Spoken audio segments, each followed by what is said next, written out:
Oscar is always on right track. That is why Fast Track Taxi அப்போ உடனே download பண்ணுங்க. இது நான் சில தினங்களுக்கு முன்பு நம்முடைய ரோஸ்மேரி பள்ளிக்கூடத்தில் படிக்கக்கூடிய 8ஆம் வகுப்பு மாணவன் ரஹமத்துல்லா மேலப்பாளையத்தை சார்ந்த மாணவனை அங்கே படிக்கக்கூடிய சக மாணவன் மிக பெரிய ஒரு கொலைவெறி தாக்குதல் நடத்தி பல்வேறு இடங்களில் வெட்டப்பட்டு காயத்தோடு சிஎஸ்ஐ ஜெயராஜ் அன்னபாக்கியம் என்ற தனியார் மருத்துவமனையில் அனுமதிக்கப்பட்டிருக்கிறார்.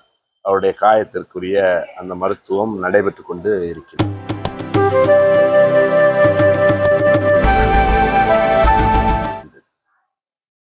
மாவட்ட ஆட்சி நிர்வாகம் அரசாங்கத்தின் தரப்பில் இருந்து சம்பந்தப்பட்ட அந்த பையனுடைய தகப்பனார் தந்தை இருவரையோ நேரில் சந்தித்து உங்களுடைய குறைகள் என்ன செய்ய வேண்டும் அல்லது அந்த ஸ்கூல் நிர்வாகத்தில் மீது என்ன நடவடிக்கை எடுக்க வேண்டும் என்பது சம்பந்தமாக எந்த ஒரு கேள்வியும் வரவில்லை.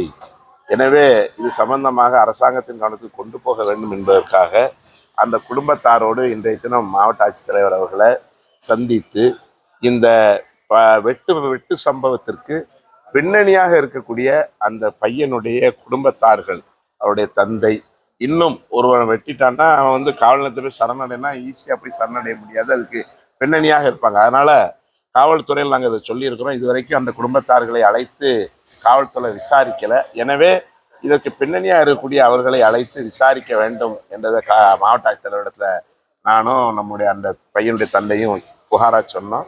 உடனடியாக காவல்துறையை அழைச்சி நான் அதை விசாரிக்க வைக்கிறேன்னு சொன்னாங்க. அடுத்து அந்த பையனுடைய படிப்பு இப்போ 8ஆவது படிக்கிறான், 12ஆவது வரைக்கும் அவருடைய படிப்பு தடைபட்டு விடக்கூடாது, அதற்கான உதவி செய்ய வேண்டும் சொன்னாலும் செய்கிறாங்க. இப்போ இன்னைக்கு மருத்துவமனையில் நம்ம ஒரு காயம்பட்ட அரசு மருத்துவமனை தான் கொண்டு சேர்ப்போம். ஆனால் அந்த பள்ளிக்கூட நிர்வாகம் அவங்களாவே நேரடியாக என்ன செஞ்சுட்டாங்க, கொண்டு போய் அவங்க தனியார் மருத்துவமனையில் சேர்த்துட்டாங்க. இன்னைக்கு அந்த மருத்துவமனையில இருந்து பையனை நீங்கள் வேணா கூட்டு போங்க அப்படின்னு ரொம்ப மெத்தனை போக்க அலட்சியமாக பறிச்சுறாங்க. அதனால அதை நாங்கள் சொன்னோம், இப்படி திடீரென வெளியே போன்னு சொல்றாங்க, இன்னும் காயமே ஆறலை, நீங்க போயிட்டு வேணா வாங்கன்னு சொல்றாங்க, மருத்துவம் பாதிக்கப்படுதுன்னு கலெக்டர்கிட்ட புகாரா சொன்னோம். உடனடியாக நடவடிக்கை எடுக்க சொல்றேன் அப்படின்னு சொல்லியிருக்காங்க. பாதிக்கப்பட்ட பையனுக்கு அந்த குடும்பத்தார்களுக்கு உரிய நஷ்டீடு வழங்குறதுக்கு அரசு ஆவணம் செய்யணுங்கிற கோரிக்கையை சொன்னோம். நான் என்னன்னு அரசில் பேசி செஞ்சு தரேன் அப்படின்னு மாவட்ட ஆட்சித்தலைவர் அவர்கள் கருத்து தெரிவித்தாங்க. நான் மனிதநேய மக்கள் கட்சியுடைய மாவட்ட தலைவர்னா தமுமுகவுடைய மாவட்ட நிர்வாகிகள் எல்லோருமே போய் அவரை பார்த்து கலெக்டர்கிட்ட மனுவாகவே அந்த குடும்பத்தார்கள் கொடுத்துருக்காங்க. பள்ளி கல்வித்துறையிலேருந்து இதுவரைக்கும் வரல, இதுவரைக்கும் யாருமே பார்க்க வரல. நாங்களா தான் இன்னைக்கு ஆட்சித்தலைவரை சந்திக்க வந்தோம், யாரும் பார்க்க.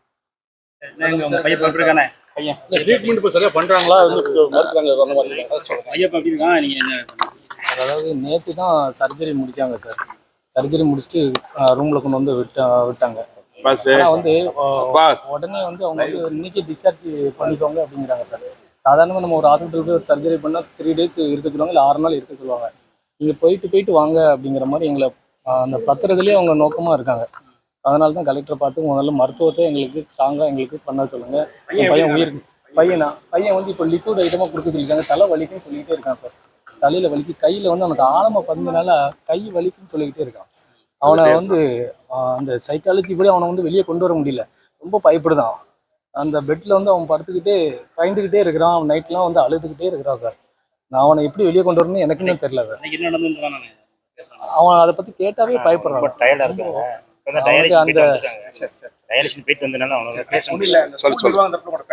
இல்ல சார், அதுதான் சார் எங்களுக்கு ரொம்ப வருத்தமா இருக்கு. இன்னும் கவர்மெண்ட் சார்பாவோ ஸ்கூல் நிர்வாகம் சார்பாவோ ஒன்றும் பேச்சுவார்த்தை எங்களுக்கு இன்னும் யாருமே பார்க்கல, ஒரு ஆறுதல் கூட சொல்லலை. அதனால எங்களுக்கு ரொம்ப வருத்தத்துல தான் கலெக்டர்கிட்ட மனுவா கொடுக்க வந்திருக்கோம். அன்னைக்கு நீங்க போராட்டம் நடத்துனீங்க, மருத்துவ சிகிச்சை கொடுத்துட்டு பண்ணணும்னு சொல்லி, அப்ப நாங்க உடனே செஞ்சு விடுவோம் அப்படின்னு சொன்னாங்க. இப்ப திரும்பியே போக சொல்றாங்க. பாருங்க, அந்த ஸ்கூல்ல இருந்து இதுவரைக்கும் அந்த முதல்வரும் சம்பந்தப்பட்ட இதுவரைக்கும் ஆறுதல் கூட சொல்ல வரல. ஆனா அந்த பையனுக்கு தலைவலிக்குன்னு அழுதுகிட்டே இருக்கிறான். அவன் சைக்காலஜிக்கு அவனுக்கு கேட்க வேண்டியிருக்கு. அவனுக்கு கை உள்ளங்கையில் ரொம்ப பாதிக்கப்பட்டதுனால ரொம்ப ஆழமா பதினால அவனுக்கு வலிக்கு வரைக்கும் அழுதுகிட்டே இருக்கிறான். நீங்க ஈவினிங் கிளம்பிடலாங்கிறாங்க. எனக்கு அது ட்ரீட்மெண்ட் ஃபுல்லாக அவனுக்கு கம்ப்ளீட்டாக இருக்கணும். ஏன்னா சின்ன பையன் மண்டை ஓட்டு பிளந்துருக்குங்கிறாங்க. திருப்தி இல்லாத பட்சத்தில் அடுத்த கட்டம் என்ன செய்ய போறீங்க? அதுக்கு தான் நான் மனு கொடுத்து வந்திருக்கோம் சார் கலெக்டர்கிட்ட. கலெக்டர் சார் அது ஆவணம் செய்யணும்னு சொல்லியிருக்காங்க சார். பார்க்குறீங்க உடனே அவங்க போச்சு விட்றாங்க அப்படின்னா அடுத்த கட்டம் என்ன செய்யலாம்? போராட்டத்தில் போராட்டத்தில் விசாரணை வேறு ஏதாவது சொல்லியிருக்காங்களா? போலீஸ் என்கொயரியில் வர சொல்லி இல்லை சார் வர எதுவும் சொல்லல சார் கூப்பிடுறேன். ஆனா கலெக்டர் சொல்லியிருக்காரு. வேற ஏதாவது சந்தேகம் உங்களுக்கு இப்போ 3 நாள் ஆச்சு விசாரணையில் தான் உங்களுக்கு எதுவும் சந்தேகம் இருக்கா? இல்லை சார் மற்றபடி எங்களுக்கு அந்த மேட்ருக்குள்ளே நாங்கள் வரல சார். எங்களுக்கு வந்து என் பையன் நல்லபடியாக வெளியே வரணும். எங்களுக்கு விசாரணையில வந்து கலந்து கொண்டு இருக்காம இருக்கிறாங்க. போலீஸ் விசாரணை இல்லை சார். போலீஸ் வந்து எங்களுக்கு சாதாரணமாக ஃபர்ஸ்ட் டே விசாரிச்சது தானே சார். அதுக்கப்புறம் யாருமே வந்து எதுவுமே தாக்கல இல்லை. ஆனா அந்த குடும்பத்தாரை சந்திச்சு அவங்கள விசாரிக்க சொல்லியிருக்கோம். அந்த அந்த வந்து கடைசி வரைக்குமே வந்து ஃபர்ஸ்ட்ல இருந்து அவங்க எங்களுக்கு ஃபர்ஸ்ட்ல இருந்து அவங்க தான் ரசூல் பாய் தான் வந்து நிற்கிறாங்க. சார் தான் வந்து கடைசி வரைக்கும் இப்போ வந்து எங்களுக்கு எல்லாம் அந்த அந்த வெட்டப்பட்ட பையன் நேரடியா சரணாயிருக்கான். அவனுக்கு பின்னணியா இருக்காங்க. இது வரைக்கும் அந்த பின்னணியா இருக்கிறவங்கள அழைச்சு என்கொயரி இன்னும் பண்ணல. அதை பண்ண சொல்லி கலெக்டர்கிட்ட சொல்லியிருக்கோம். நடவடிக்கை எடுப்பதா சொன்னாங்க. பார்ப்போம். விரைவில் நீதி கிடைக்கும்னு நம்புறோம்.